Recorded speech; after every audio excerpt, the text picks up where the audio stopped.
Assalomu alaykum va rahmatullohi va barakatuh aziz birodarlar. Men Ibrohim Daniyadan O'zbekiston Xalq Mehnatkashlar Birlashgan front harakatining a'zosiman. Mana o'zingizlarda xabaringlar bo'lgandir, eshitgandirsizlar internet tarmoqlarda, ya'ni bu xabarlar tarqadi.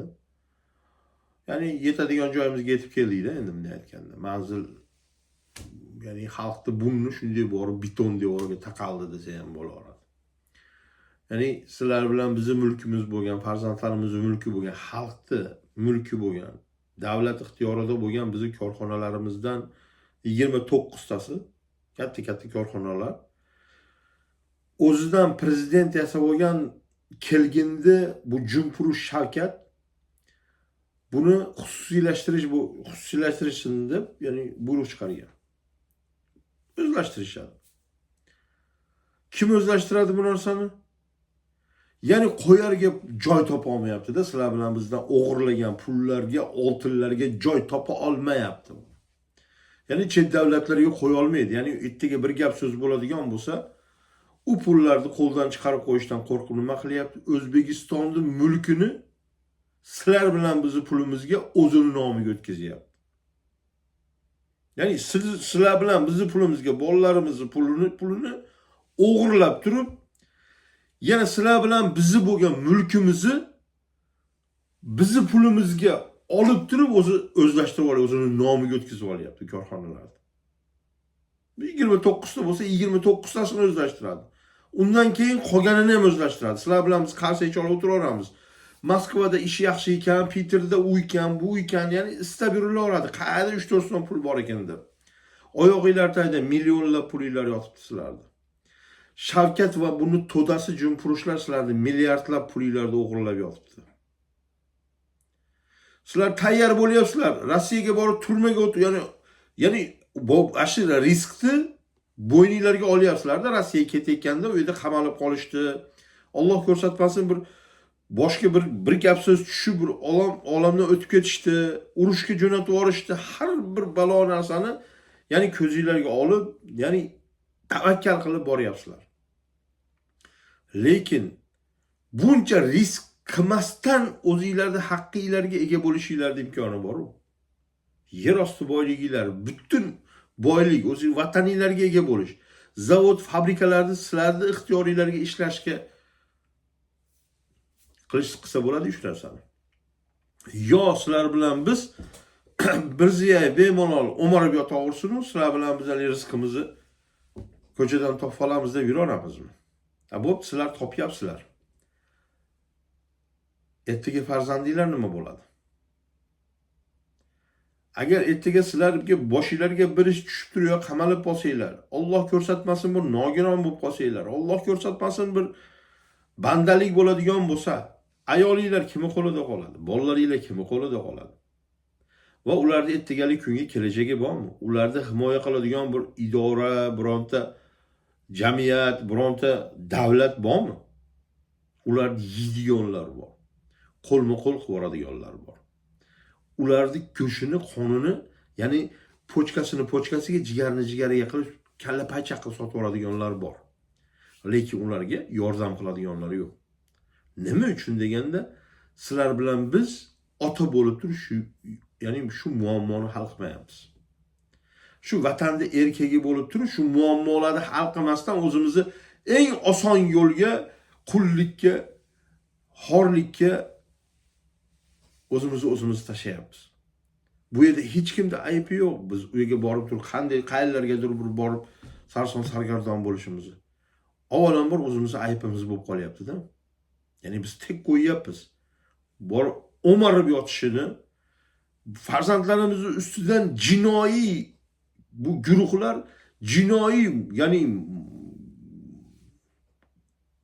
uyushtirilgan jinoiy guruh o'zini jinoiy, ya'ni fantaziyalarini qilgani, jinoiy rejalarini tuzgani, shunday biz imkoniyat yaratib beryapmiz bugun. Tek qo'yib qo'yapmiz. Mana o'zlashtiryapti. Ya'ni qanchasini yana o'zlashtirib bo'ldi bu narsani. Sizlar bilan bizning mulkimiz, bu korxonalardan kelayotgan millionlab, milliardlab daromad byudjetga tushib, byudjet orqali xalq ixtiyoriga tarqalishi kerak edi.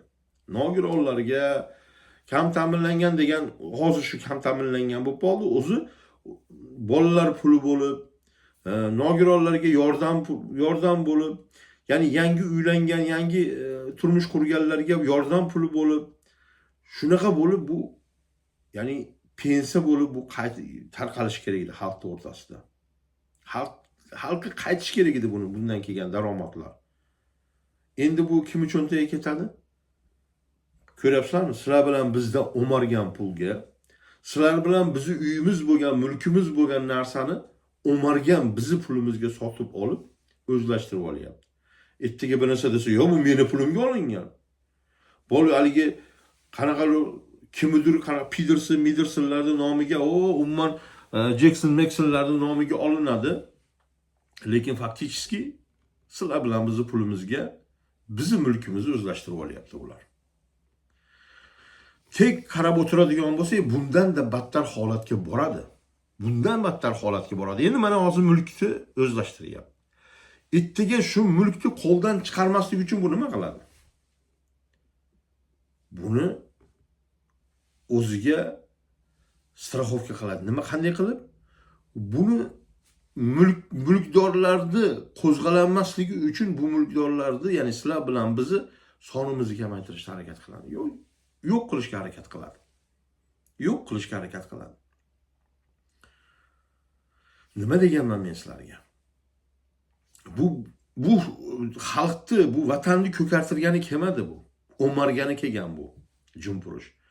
Bu tog' miyaligini hamma biladi buni. Hozir atrofidagilari ham biladi, oldin ishlaganlar ham biladi. Kimki gaplashgan bo'lsa, bu Shavkatdan bironta haligi aqlli fikr hayotda chiqmagan bundan. Tushunyapsizlarmi? Hayotda bir siyosat yurgizadigan odam emas, birni ikkiga qo'shadigan odam emas bu. U tashqari siyosatni qo'yaverasizlar, ichki siyosat, umuman, ya'ni bir kolxozni berib qo'yadigan bo'lsalar, cho'ktirib yuboradigan holatda bu. Tovuq baqaman, tuxum sotaman deydi-yu. Bu shu narsani, ya'ni tovuqni harom o'ldiradi bu. Agar bunday qo'yib qo'ysanglar bunga. Shunaqa bir rasvo narsa bugun hukumatga kelib, hukumatni talon-toroj qilib yotibdi. Oldidagilar ham bu bilan sherik bo'lyapti. Umumiy senlar bugun xalqni talayotganlar. Bu bo'yicha ketaveradi deb o'ylashyapsanmi senlar? Bu bo'yicha ketmaydi, bo'ldi, bo'ladigan ish bo'ldi. Mana ko'ryapsan nima holatlarga boryapti. Hayotda, ya'ni hayotda tasavvur qila olmaganmizki, Amerika bugun shu kunga tushishini. Hayotda hech kim tasavvur qila olmaganki, Suriya bugungi kunda shunaqa holatga boradi va musulmonlar g'alaba qilib, buni sunniy musulmonlarning sizlar bilan bizni qo'limizga o'tishini buni hech kim tasavvur qila olmagan. Mana bu shu ish bo'ldi. To'g'rimi? Makkani, Madinani umumiy kofirlarning qo'liga o'tib ketishini kim tasavvur qiluvdi? Mana bugun boshqarayotganlar aynan shu kofirlarga loyiq va shularga xizmat qiladigan shaxslar mana ularni boshqaryapti. Shularning qo'lida. Shuning uchun ularga diskotekalar qilinyapti. Shuning uchun ularda o'yin kulgilar, u yerda shunday haligi buddalarni olib kirib qo'yib qo'yyapti. Cherkovlarni qurdiryapti. Mana o'zingizlar videolarda, YouTube'larda ko'rayotgan bo'lsanglar kerak, Makkani tavof, haligi Ka'bani tavof qilayotganlarning ichidagi basharalarni ko'ryapsizlarmi? Har xil besoqolvozlar yoki ayollar haligi erkaklarning liboslarini kiyib olib, balki prinsipga qilib haligi narsani buzyapti-da, shu yerlarda kirlashtirishyapti. Buni nazorati musulmonlarning qo'lida emasligi uchun. Agar musulmonlarning qo'lida bo'lsa, buni nazorat qilib olasdik biz. Tushunyapsizlarmi? Bizni qo'limizda emasligi uchun bular bilganini qilyapti. O'zbekistonda musulmonlarning yerida musulmonlar zulm ko'ryapti-da. Bu qanaqasi bu? Mana ko'pchilik gapiradi, nahotki bu imomlar indamaydi. Nahotki bu zulm qilayotganda bu mullolar, bu imomlar, masjidda o'tirganlar nahotki indamaydi deymizda. Ko'pchilik shunaqa savollar beradi.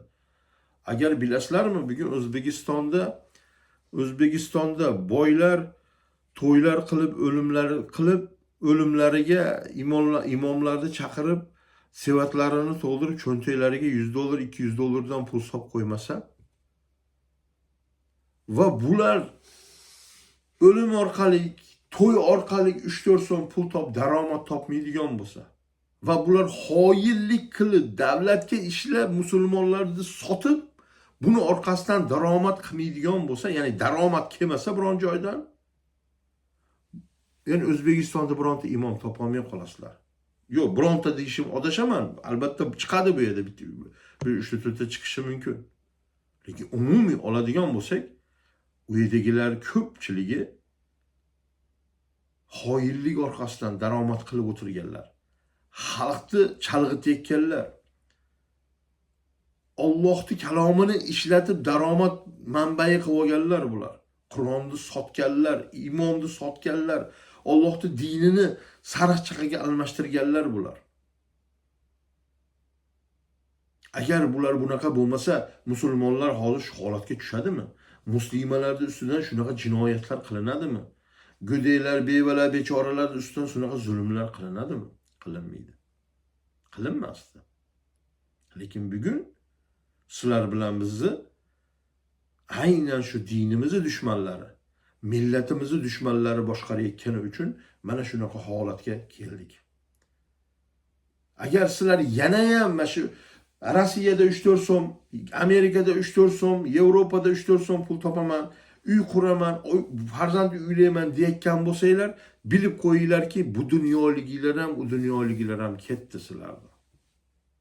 Ya'ni sizlar qurgan uylar sizlarniki emas, sarflagan pul sizlarniki emas, ertaga farzandinglarga qurgan uylar, uni voyaga yetkazib qo'yganinglar, birovni qo'liga sizlar eshak qilib katta qilib berganinglar bo'lib qoladi.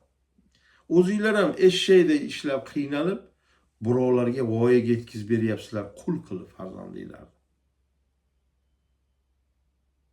Ertaga shu yer ko'kka ishonmagan go'dak nabira qizchalaringlar bir 60 ga 70 ga kirgan boyvachchani qo'lida xor bo'ladi. Chunki uni puli borda, puliga sotib oladi.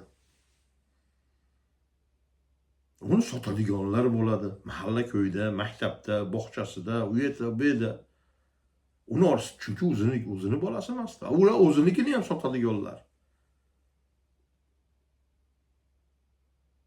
Sizlar biz muhitni o'nglamaymiz ekan, vatanimizni qo'limizga olmaymiz ekan, vatanni o'nglamaymiz ekan, bilinglarki, topgan pulinglar bir tiyin u yerda. U yerga qurayotgan uylar bir tiyin qum u, hech narsa emas u. Botqoqqa, ya'ni botqoqning ustiga uy quryapsizlar, cho'kib ketadi ertaga. Biz oldin yerni o'zlashtiraylik, yerni o'zimizniki qilaylik, o'zimizni yerni qaytarib olaylik. Mana hozir bilasizlarmi, O'zbekistondagi xitoyliklarga bir kechada qurol tarqatadigan bo'lsa nima bo'ladi? O'zbekistonda yashab kelayotgan, biznes qilayotgan xitoyliklarning qo'liga qurol beradigan bo'lsa, zaharli moddalar berib suvlarni, anhorlarni zaharlasa nima bo'ladi O'zbekiston? Necha millionlab odam qirilib ketadi bir kunda. Xitoyliklar ashishni qila oladi bugun. Diversantlarni kirgizdi O'zbekistonning ichiga. Diversantlar bemalol ishini qilyapsizlar. Biz bilan bizni ko'zimizga ular bamisol biznesmen. Musulmon qizlarga uylanib, bemalol o'zini, ya'ni ishlarini qilib yuribdi. Ya'ni kalima keltirganlari qancha men musulmonman deb. Lekin ular tayyorlangan shu ishlarga. Ular har bitta joyga ketkizayotganda Xitoy bilib qo'yinglarki, ularga bekarga uyiga borishga ruxsat bermagan. Uni orqasida hukumat turibdi. 1,5 milliardta odami turibdi. Ularga sizlar bilan bizni tillamiz, pulimiz kerak emas. Ularga bizni yerimiz kerak. Tushunyapsizlarmi? Boyliklarni o'zlari oladi sizlar bilan, bizdan tashqari o'zlari kerak bo'lsa oladi. Sizlar bilan biz kerak emasmiz ularga. Bizni pulimiz ham kerak emas ularga. Puli ham yetarlidan oshtoshcha ularni. Bir bozorimiz kerak ekan ularga kerak emas. Hamma narsasi yetarli ularni. Sizlar bilan biz yerimiz kerak. va ularni o'zlariga sizlar bilan biz ichimizdagi sog'lomlarini organlari kerak. Bular ertaga laboratoriyalar ochadi O'zbekistonda, kasalxonalar ochadi u yerda.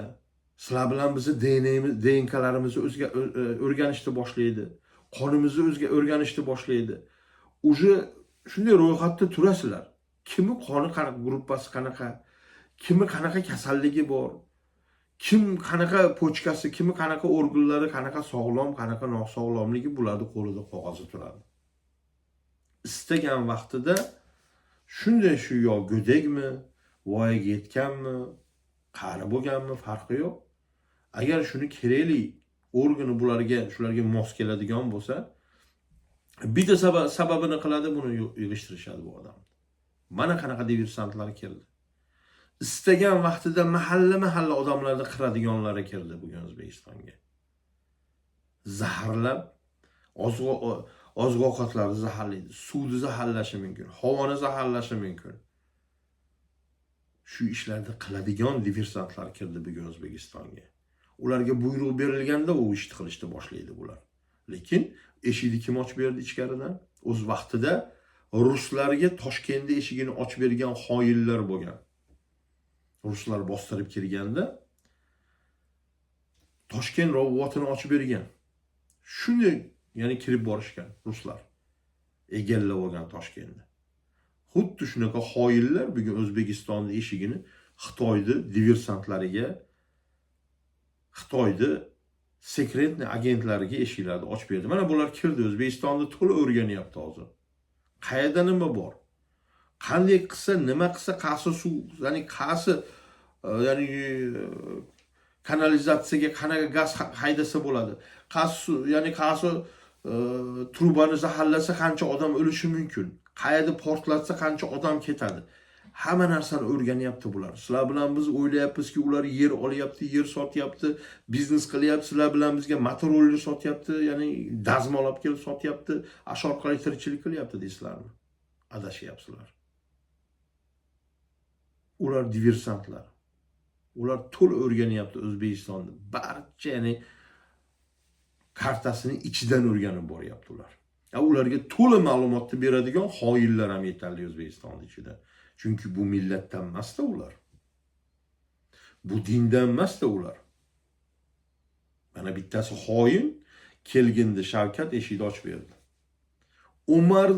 Umardi, ya'ni bo'shatib qo'ydi, tagini bo'shatib yubordi. Ertaga qochadigan bo'lsa kimdir ya'ni bu narsani kimdir ovora yana uni qo'laydi-yu. Shu odamlar quvlamaslik uchun o'zini orqasidan, ya'ni undan da katta muammoni yaratadigan holat qilib qo'ygan. Bir tarafdan Qoraqalpog'iston, ikkinchi tarafdan O'zbekistonning ichini bostirib olgan Xitoyliklar va uchinchi tarafdan o'zbek xalqini, O'zbekistonni bir tenga olmaydigan va bizni resurs hisobida ko'radigan ruslar. Mana ko'ringlar, kecha kuni keluvdi o'zi. Quchoqlashgan yug'uryapti uni otasini oldiga. Lavrovni ko'rdinglar, nima qildi? Quchoqlashaman degandi, bunday qilib qo'ydi, bo'ldi. Mana senlarni qanday ko'radi? Qo'li bilan qulni quchoqlaydi ular. Ahmoqlar. O'zlaringni kim deb hisoblashyapsan? Sen bu Shavkat senga kostyum shim kiygizib, gaus taqib qo'ygan bo'lsa, sen o'zingni odam deb hisoblamagin. Seni o'zingdan boshqasi odam hisoblamaydi. Bilib qo'y, seni biz ham odam hisoblamaymiz. Senlar itdan farqing yo'q senlarda. Itdan farqing yo'q. Ko'chadagi egasi yo'q, hammaga tashlanadigan itdan farqing yo'q senlarda. Asha Shavkatni oilasi, uni to'dasi, uni atrofidagi xizmatchilari, barcha shu vatan xoinlari, shu itdan farqi yo'q senlarda. Shu xalq talagani kelishding. Nima uchun bu gapni gapiryapman? Chunki senlarni bu xalq qabul qildi. Qochib kelganingda. Ilm berdi, ta'lim berdi, shu voyaga yetding, otangni tobutini ko'tarib bu xalq ko'mni orqasidan janozalar o'qib. Sen endi bu xalqni orqasiga o'tib olib yig'lagan kishi bo'lib manqayni oqizib pichoq uryapsan, Shavkat. Tiqiyapsan pichoqni jigariga qaratib bu xalqni. oldindagi kalamishchalaring qonini ichyapti bu xalqda. Saidingdan nima boshqa odam yo'qmi? Kimga kerak bu seni Saiding bu xalqqa olib chiqib uni reklama qilyapsan bu ajineni? Bu kimga kerak bu seni bu ajineng? Aytib qo'ychi, o'zini oilasini eplolmagan bu ajineng bizga bir narsa qilib beradimi? Bu xalqqa bir narsa qilib beradimi? Biz bunga muhtojmizmi? Biz o'zimizni urf-odatlarimiz, o'zimizni dinimiz o'zimizga yetarli. Alloh yetarli bizga, senlar emas. Senlar kerak emassan, Shavkat va seni to'dangga qo'shib yig'ishtirilish. Ket O'zbekistondan. Sen bu xalq senlarni bunday chatanag'ingni yirib yorguncha ketib bor. Men senga aytib qo'yapman, issig'ida ketib bor. Shu narsaga qarab ketyapti, mana Yevropadamiz, bilamiz kimlar bilan biz ham gaplashayotganimizni. Kimlar bizga telefon qilib, nimalar, qanaqa gaplar bo'layotganini senlarda xabaring yo'q, lekin bilamiz bu gaplar bo'layapti. Biz buni qanaqa rejalar, senlarda orqangdan qanaqa rejalar bo'layotganini ham yaxshi bilamiz. Sen uzoqqa borishmaysan, Shavkat. Achinarligi xalq qo'lidagi mulki talon-taroj bo'lib ketyapti-da, bu narsani o'nglash qiyin bo'lib qoladi, akalar ukalar.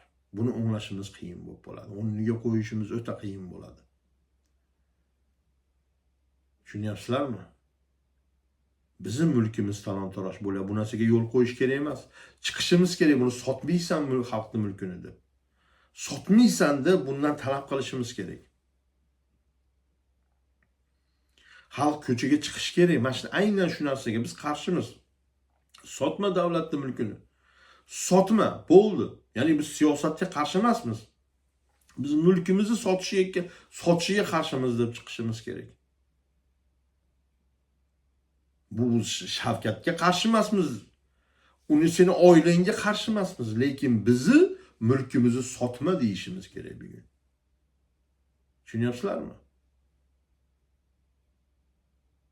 Hech bo'lmasa shu ishni qila olishimiz kerak, buni to'xtatishimiz kerak bu narsaning sotilishidan. Ertaga bu narsalarni o'nglashimiz o'ta qiyin bo'lib qoladi.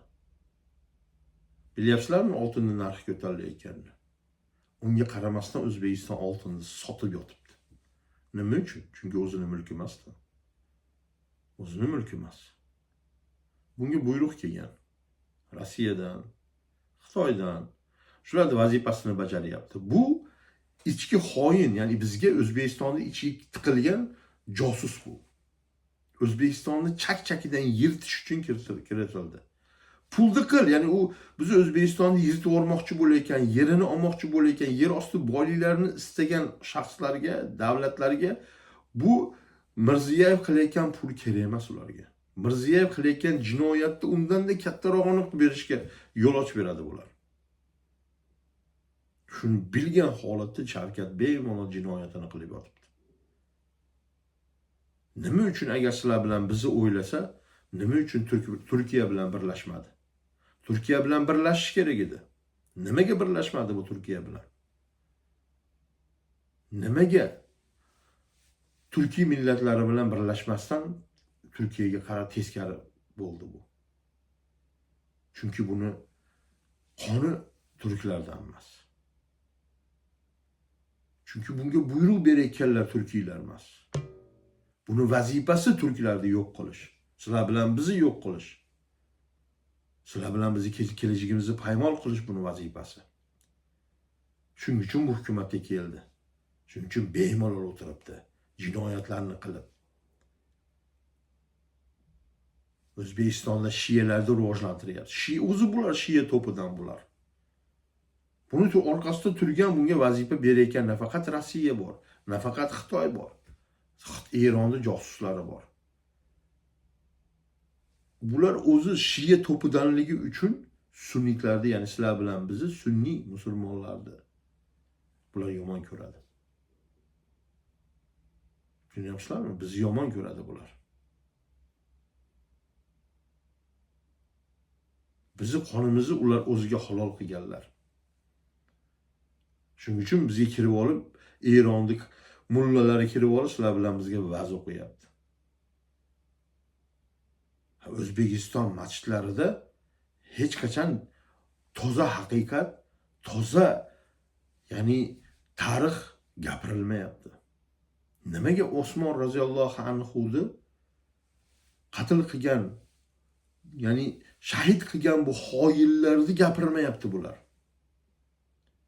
Qaysi to'pidanligini va uni orqasida kimlar turibdi va qanaqa guruhlar paydo bo'ldi va u guruhlar qayerga yetib keldi. Bugun shu guruhlar qayerlarda boshqarayotganini nimaga sizlar bilan bizni o'rgatmayapti bu narsaga? Nimaga xalqni tayyorlamayapti bu ishga? Nimaga sizlar bilan bizni sizlar bilan bizga ma'lumot bermayapti bu bo'yicha? Sizlar bilan biz nima deb o'ylaymiz? Ularda, ya'ni o'tgan safar gapirganimdek, Osmon ya'ni Abu Bakr roziyallohu anhu, Osmon roziyallohu anhu, Umar roziyallohu anhu yig'laganlarini o'ylaymiz biz. Shularga o'sha yig'lab o'tiraveramiz. Ular aytib bergan tarixiga o'xshadi. Mana qanaqa holatga boryapti ekanlar ukalar. Achinarli holat. O'ta achinarli holat. Shuning uchun ahlimizni yig'ib qo'yaylik. Ko'zimizni ochaylik. Bular sotishi, buncha narsani sotishi behuda emas, bilib qo'yinglar. Buni orqasida katta, ya'ni jinoiy ishlar turibdi. Katta bu xalqqa zarar kutyapti. Ya'ni sizlar bilan bizni kelajakda undan-da katta, bugungi kundan 100 barobar katta, million barobar katta muammolar kutyapti. Bu mulkni qo'ldan chiqarib olsak. Bu ya'ni sizlar bilan bizning mulkimiz. Agar buni ham qo'ldan chiqarsak, umuman xalq hech narsasi qolmaydi. Zotan yer bularning qo'lida. Qonuniy, ya'ni davlatni, ya'ni hukumatni, ya'ni o'sha bizning davlatimizni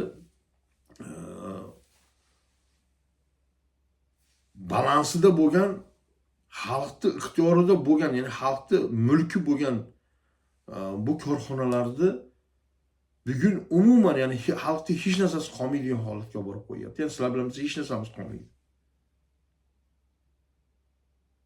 Hozir buni o'zlashtirgandan keyin. Biroz chalg'ib qolyapman, telefon jingragani uchun uzr. Ukalar, ahlimiz yig'aylik. Ya'ni o'nglanmaydigan muammolar kutyapti. O'nglanmaydigan, ertaga to'g'rilolmaymiz bu muammolarni. Agar bu ketishda sizlar bilan biz, ya'ni bunaqa bee'tibor bo'ladigan bo'lsak, o'nglamaymiz hayotda.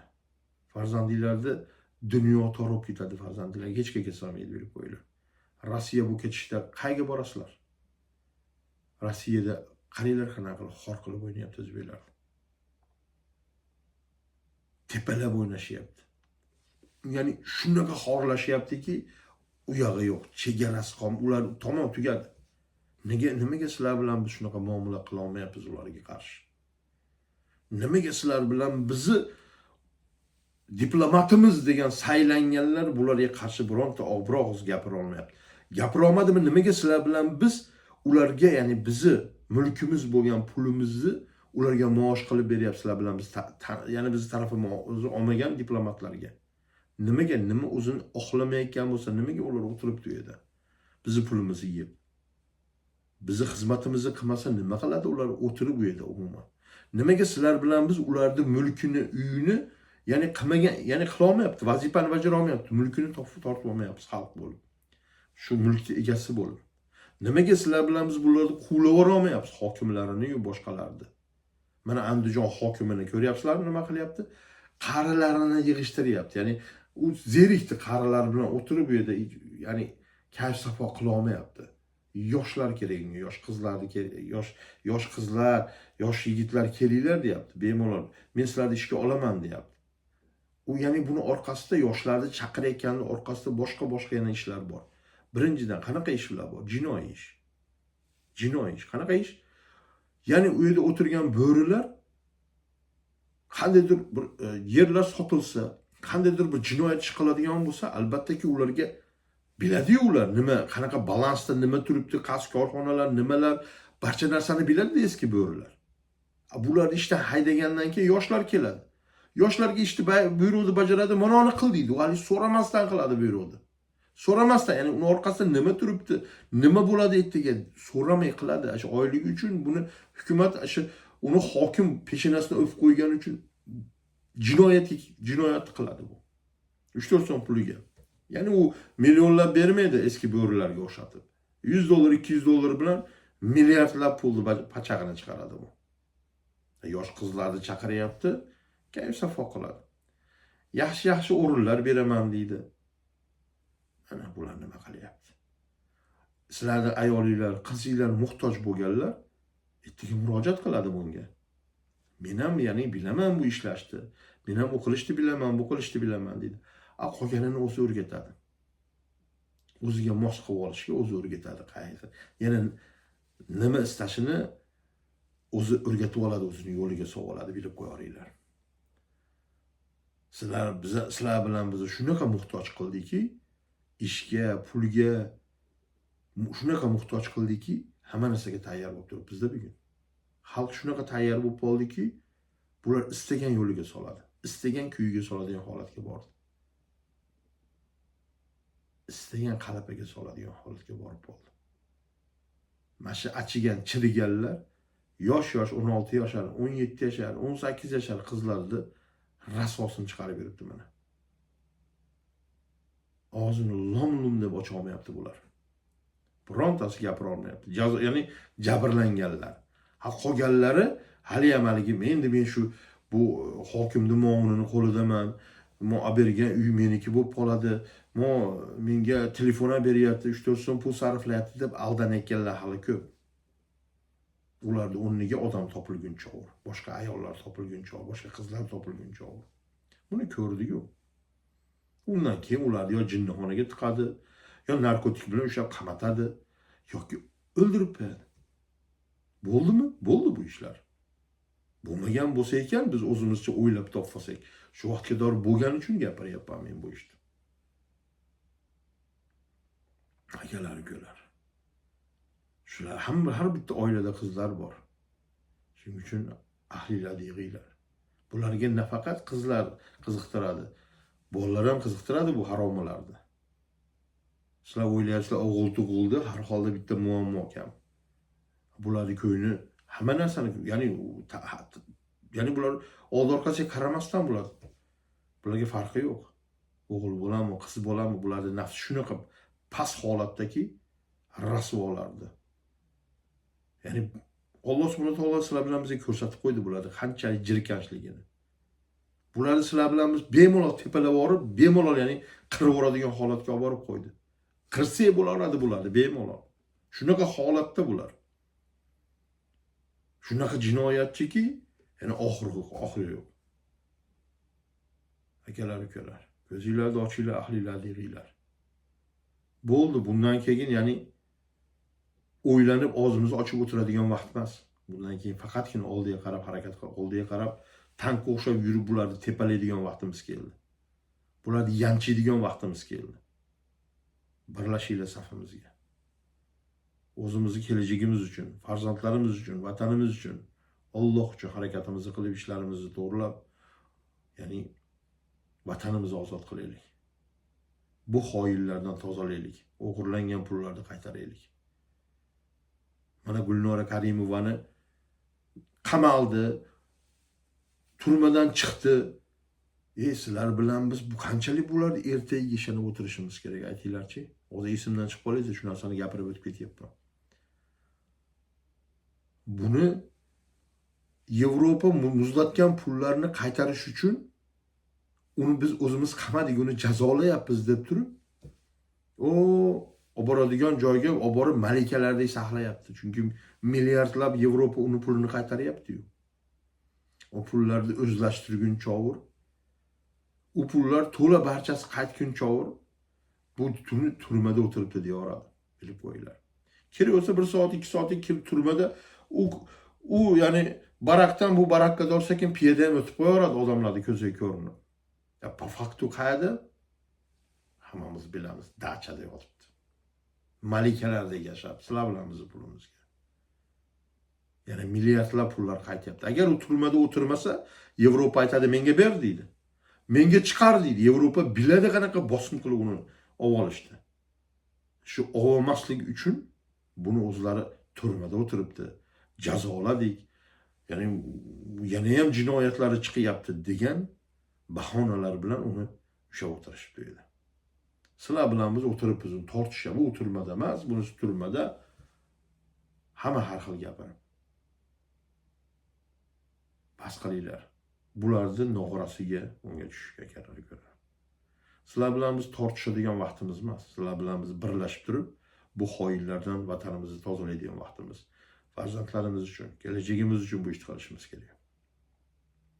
Videoni tarqatinglar. Keyingi videolarda ko'rishguncha Assalomu alaykum va rahmatullohi va barakatuh.